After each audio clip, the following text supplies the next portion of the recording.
NEET PG की अगर मैं बात करूं तो एमसीसी की तरफ से कुछ नए नोटिफिकेशन आए हैं। एक्चुअली नोटिफिकेशन नहीं, उन्होंने रिलीज किया है क्लियर वैकेंसी का स्टेटस, न्यू सीट्स एडेड का स्टेटस और वर्चुअल वैकेंसी का जो स्टेटस आया है उसका एक तरीके से सीट मैट्रिक्स दिया है। अब इस वीडियो में हम क्या डिस्कस करने वाले हैं, हम डिस्कस करने वाले हैं जो क्लियर वैकेंसीज दी हैं उन्होंने, इसका एक्चुअली में स्टेटस क्या है।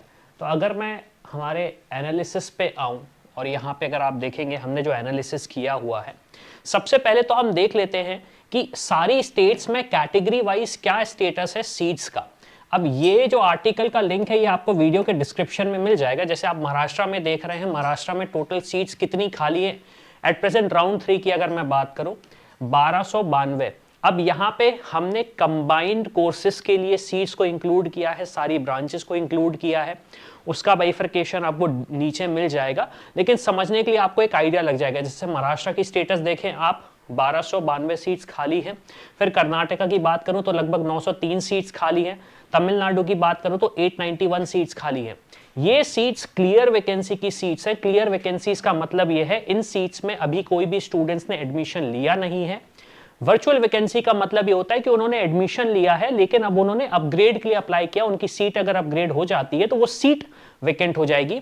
क्लियर वैकेंसी का मतलब ये है कि सीट टोटली खाली है। तो सब्सिक्वेंटली आप देखेंगे जैसे तमिलनाडु का हो गया 891, उत्तर प्रदेश का हो गया 633, और यहाँ पे कैटेगरी वाइज आपको दिख रहा है जनरल, मतलब एक्चुअली ओपन है वो जनरल लिख दिया है हमने, ओबीसी हो गया, ईडब्ल्यूएस हो गया, एससी हो गया, एसटी कैटेगरी हो गया, सारी कैटेगरीज का आपको यहाँ पे डिस्क्रिप्टिव कितनी सीट्स खाली हैं ये आपको पता चल जाएगा, जिससे अगर आप एमसीसी काउंसलिंग के थ्रू बैठने वाले हो तो आपको आइडिया लग जाएगा। एंड अगेन यहाँ पे डीम्ड यूनिवर्सिटी भी इंक्लूडेड है तो उसे भी आप एक बार नोट करें। अब अगर मैं बात करूं कोटा वाइज क्या स्टेटस है सीट्स का, तो आप देखेंगे जैसे आंध्र प्रदेश हुआ, ऑल इंडिया कोटे की 342 सीट्स खाली हैं आंध्र प्रदेश में। असम की बात करूं तो 148 सीट्स खाली हैं। फिर बिहार की बात करूं तो लगभग 127 खाली हैं। चंडीगढ़ की बात करूं तो लगभग 13 सीट्स खाली है। तो इससे आपको एक आइडिया लग रहा है कि हमें एग्जैक्टली कहां पे जाना चाहिए। जैसे आप देखेंगे दिल्ली एनसीटी में मैं बात करूं 122 सीट खाली हैं ऑल इंडिया कोटे पे। गुजरात की बात करूं 234 सीट खाली हैं। हिमाचल हो गया 55 हो गई सीट, जम्मू कश्मीर 105 हो गया, कर्नाटका में 334 सीट्स खाली है, मध्य प्रदेश में 316 सीट्स खाली हैं। तो सब्सिक्वेंटली आपको आइडिया लग रहा है। जैसे महाराष्ट्र की बात करूं ऑल इंडिया कोटे से लगभग 630 सीट्स खाली है महाराष्ट्र में। तो इससे आपको समझ में आ रहा है कि एग्जैक्टली हमें राउंड 3 की जो चॉइस फिलिंग करनी है वो किस तरीके से करें। मेरा सजेशन अगेन वही है, थोड़ा सा चॉइस फिलिंग में आप ध्यान देके करें। एमसीसी में भी ऑप्शंस आपके पास हो सकते हैं, हमने वीडियो बनाए हुए हैं कि एक्सपेक्टेड कट ऑफ राउंड 3 का क्या जाएगा, तो चैनल पे जाके आप उसको चेक कर सकते हैं और हमारी जो आर्टिकल है वहां पे भी जाके आप उसको सब्सिक्वेंटली रीड कर सकते हैं। अब इसके बाद एक और एनालिसिस हमने जो किया, ये डीएनबी कोटा का भी इंक्लूडेड है इसी आर्टिकल में, आप वो जाके भी रीड कर सकते हैं। मैं अभी इसे स्किप कर देता हूं।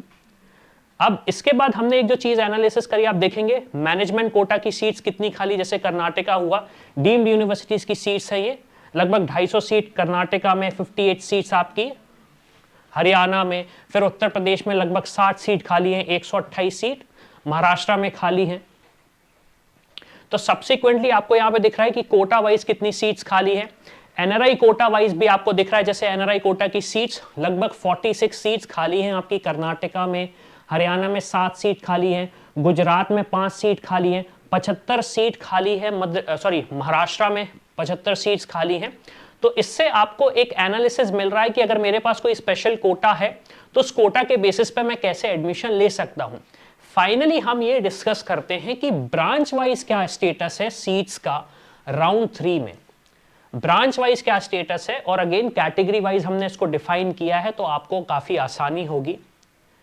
अब ऊपर तो आपको सारा डेटा दिख रहा होगा, लेकिन अगर मैं नीचे आता हूं जो कि बहुत सारी ब्रांचेस, कॉमन ब्रांचेस जो स्टूडेंट्स मांगते हैं, अगर मैं यहां पे आता हूं नीचे,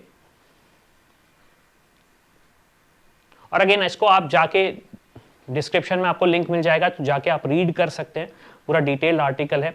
जैसे इमरजेंसी मेडिसिन की मैं बात करूं 25 सीट खाली है, डर्मा की बात करूं लगभग 104 सीट खाली है। अगेन ऑल इंडिया बेसिस पे मैं बात कर रहा हूं, इसमें आपकी डीम्ड यूनिवर्सिटीज, एनआरआई कोटा की सीट, ऑल इंडिया कोटा की सीट, वो सारे के सारे कंबाइंड हैं। तो अब हमें समझ में आ रहा है, जैसे फॉरेन मेडिसिन हो, फॉरेंसिक मेडिसिन हो गया 213 हुआ, फिर जनरल मेडिसिन 473 हुआ, या फिर अगर मैं बात करूं हॉस्पिटल एडमिनिस्ट्रेशन 5 सीट खाली हैं, फिर माइक्रोबायोलॉजी की बात करूं तो 341 सीट्स खाली हैं। तो इस एनालिसिस से हमें एक चीज ये तो समझ में आ रही है कि एग्जैक्टली क्या स्टेटस है। अब चॉइस फिलिंग करने के लिए मेरा सजेशन ये रहेगा, आप थोड़ा सा ध्यान से चॉइस फिलिंग करें। जिस भी कोटा के थ्रू आपको एडमिशन लेना है उसकी चॉइस फिलिंग आप प्रॉपर्ली इसलिए करें क्योंकि आपके पास से फ्री एग्जिट का ऑप्शन जा चुका है। इसके बाद क्या आपको आपकी स्टेट में गैम्बल करना चाहिए, क्या आपको एमसीसी के थ्रू गैम्बल करना चाहिए, ये आप कट ऑफ एनालिसिस जो आपने देखा है उसके बेसिस पे करो। अगर ज्यादा हाई कट ऑफ नहीं जा रहा है तो प्लीज आप ज्यादा रिस्क ना लें। जो ऑप्शन आपको समझ में आ रहा है इधर एमसीसी या स्टेट में, उसको रखें। काफी सारी स्टेट्स का राउंड 2 ऑलरेडी चल रहा है, एमसीसी का राउंड 3 ऑलमोस्ट रेडी है, कुछ नई सीट्स भी ऐड हुई हैं, तो कट ऑफ में तो ज्यादा डिफरेंस नहीं आने वाला। लेकिन हाँ, अगर आप सोच रहे हैं इस साल आपको एक सीट मिल जाए तो चांसेस हैं।